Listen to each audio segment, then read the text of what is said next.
Assalamualaikum warahmatullahi wabarakatuh. Talha bin Ubaidillah bin Utsman bin Amru bin Ka'ab bin Sa'ad bin Tamim bin Murrah bin Ka'ab bin Lu'ay, yaitu ibunya bernama Asy-Sya'bah binti Al-Hadrami, saudara perempuan Al-Ala.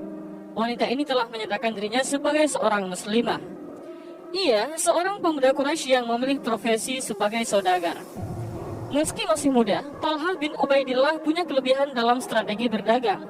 Ia cerdik dan pintar, hingga dapat mengalahkan pedagang-pedagang lain yang lebih tua. Pada suatu ketika, Talha bin Ubaidillah dan rombongan pergi ke Syam. Di Busra, Talha bin Ubaidillah mengalami peristiwa menarik yang mengubah garis hidupnya. Tiba-tiba seorang pendeta berteriak-teriak, "Wahai para pedagang, apakah di antara tuan-tuan yang berasal dari kota Mekah?" "Ya, aku penduduk kota Mekah," jawab Talha bin Ubaidillah. "Sudah munculkah orang di antara kalian orang yang bernama Ahmad?" tanya pendeta itu. "Ahmad yang mana?" "Ahmad bin Abdullah bin Abdul Muttalib. Bulan ini pasti muncul sebagai nabi penutup para nabi. Kelak ia akan hijrah dari negerimu ke negeri berbatu-batu hitam yang banyak pohon kurmanya. Ia akan pindah ke negeri yang subur makmur, memancarkan air dan garam. Sebaiknya engkau segera menemuinya, wahai anak muda," kata pendeta itu. Ucapan pendeta itu begitu membekas di hati Talha bin Ubaidillah, sampai tanpa menghiraukan kafilah dagang di pasar, ia langsung pulang ke Mekah. Setibanya di Mekah, ia langsung bertanya kepada keluarganya, "Ada peristiwa apa sepeninggalku?" Ada Muhammad bin Abdullah mengatakan dirinya nabi dan Abu Bakar As-Siddiq telah mempercayai dan mengikuti apa yang dikatakannya, jawab mereka. "Aku kenal Abu Bakar. Dia seorang yang lapang dada, penyayang dan lemah lembut. Dia pedagang yang berbudi tinggi dan teguh. Kami berteman baik. Banyak orang menyukai majelisnya karena dia ahli sejarah Quraisy." Umam Talha bin Ubaidillah lirih dalam hatinya. Setelah itu, Talha bin Ubaidillah langsung menemui Abu Bakar As-Siddiq dan bertanya, "Benarkah Muhammad bin Abdullah telah menjadi nabi dan engkau mengikutinya?" Abu Bakar menjawab, "Betul."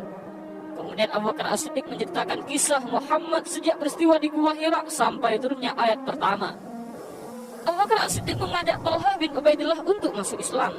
Usai Abu Bakar As-Siddiq bercerita, Talha bin Ubaidillah ganti berbicara tentang pertemuannya dengan pendeta Busra.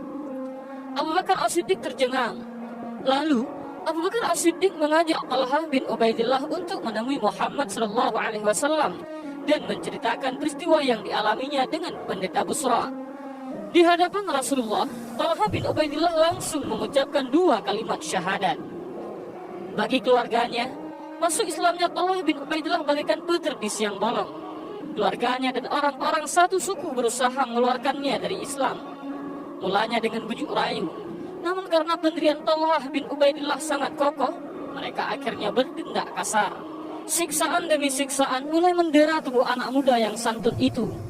Kelompok pemuda mengiringnya dengan tangan terbelenggu di lehernya. Orang-orang berlari sambil mendorong, memacu, dan memukuli kepalanya. Dan ada seorang wanita tua yang terus berteriak mencaci maki Talha bin Ubaidillah, yaitu ibunya, Asy-Sya'bah.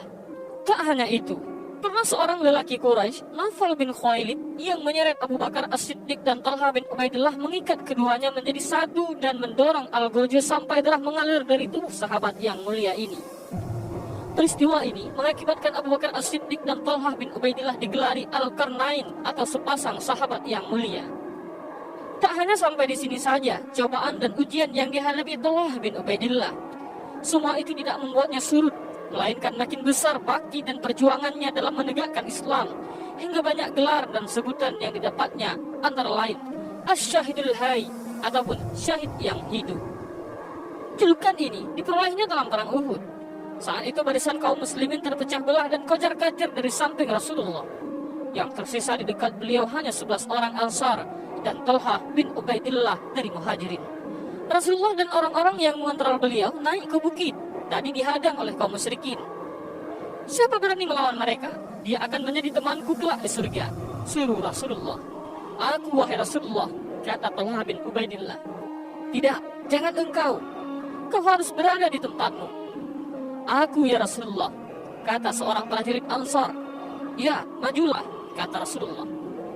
Lalu prajurit Ansar itu maju melawan prajurit-prajurit kafir. pertempuran yang tak seimbang mengantarkannya menemui kesyahidan. Rasulullah kembali meminta para sahabat untuk melawan orang-orang kafir dan selalu saja Talha bin Ubaidillah mengajukan diri pertama kali. Tapi senantiasa ditahan oleh Rasulullah dan diperintahkan untuk tetap di tempat sampai 11 prajurit Ansar gugur menemui syahid dan tinggal Talha bin Ubaidillah sendirian bersama Rasulullah. Saat itu Rasulullah berkata kepada Talha bin Ubaidillah, "Sekarang engkau wahai Talha."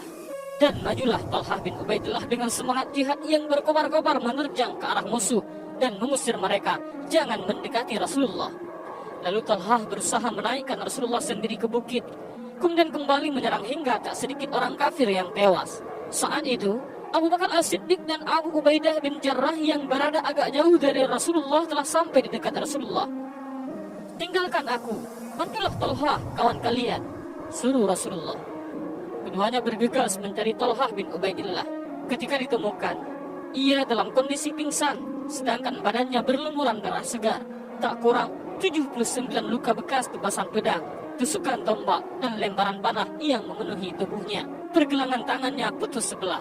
Dikiranya Talha sudah gugur, ternyata dia masih hidup. Karena itulah gelar syahid yang hidup diberikan Rasulullah. Siapa yang ingin melihat orang berjalan di muka bumi setelah mengalami kematiannya, maka lihatlah Talha bin Ubaidillah, sabda Rasulullah Sallallahu Alaihi Wasallam. Dan sejak saat itulah, bila orang membicarakan perang Uhud di hadapan Abu Bakar As-Siddiq, maka beliau selalu menyahut perang hari itu adalah peperangannya Talha seluruhnya sampai akhir hayatnya.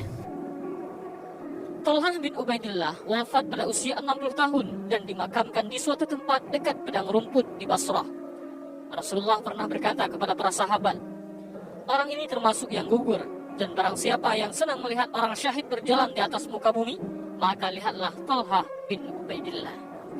Dan inilah sedikit kisah tentang Talha bin Ubaidillah, salah seorang sahabat yang paling setia dengan Nabi Muhammad Sallallahu Alaihi Wasallam. Mudah-mudahan dengan kita mendengar sejarah para sahabat yang begitu mencintai Rasulullah, kita juga termasuk orang-orang yang mencintai sahabat dan juga sangat mencintai Rasulullah Sallallahu Alaihi Wasallam. Dan mudah-mudahan dengan kisah singkat ini bermanfaat bagi kita semua. Amin ya rabbal alamin. Wallahu a'lam bishawab. Assalamualaikum warahmatullahi wabarakatuh.